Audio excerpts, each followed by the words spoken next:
அப்போ எதிர்ப்பு வரும்போது நான் ஓடுறது கிடையாது. ஏன்னா நான் என் பலத்தை சார்ந்து இல்லை. நீங்க ஆதி காலத்து திருச்சபையில பாத்தீங்கன்னா எதிர்ப்புனா கொஞ்சம் அந்த எதிர்ப்பு இல்லை, அப்படியே ஒரு கூட்டமா கூட்டி அவங்கள ஒரு ஸ்டேடியம்ல உள்ள விட்டு ஓட விட்டு சிங்கத்தை அனுப்பி அவங்க ஓடுவாங்க. இந்த சிங்கம் அவங்க தலையை எறா தலை கிள்ற மாதிரி அப்படி கிள்ளி சாப்பிடும் பாருங்க. அப்படின்னு நினைச்சு இவங்க விசுவாசிகளை விட்டாங்க. ஓட பார்க்கலாம், ஓடுறத பார்க்கலாம், அவங்க அலறத கேட்கலாம், அவங்க அலறத கேட்க நம்ம சந்தோஷப்படலாம்னு நினைச்சாங்க. ஆனா விசுவாசிகள் ஓடவும் இல்லை, அலறவும் இல்லை. ஏன் தெரியுமா? ஆவியானவருடைய பலன் அப்படின்னு நின்னாங்க.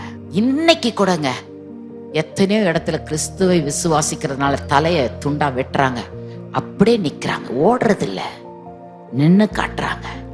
அது என்னங்க அவ்வளோ அவங்களுக்குள்ள இருக்கிற பலனா? கிடையவே கிடையாது.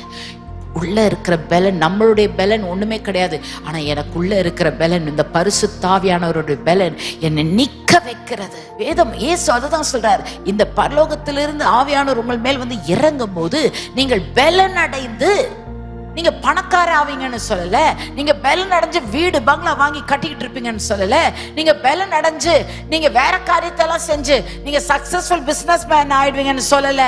பலன் அடைந்து அடுத்த வார்த்தை என்ன? சாட்சியா இருப்பீர்கள்.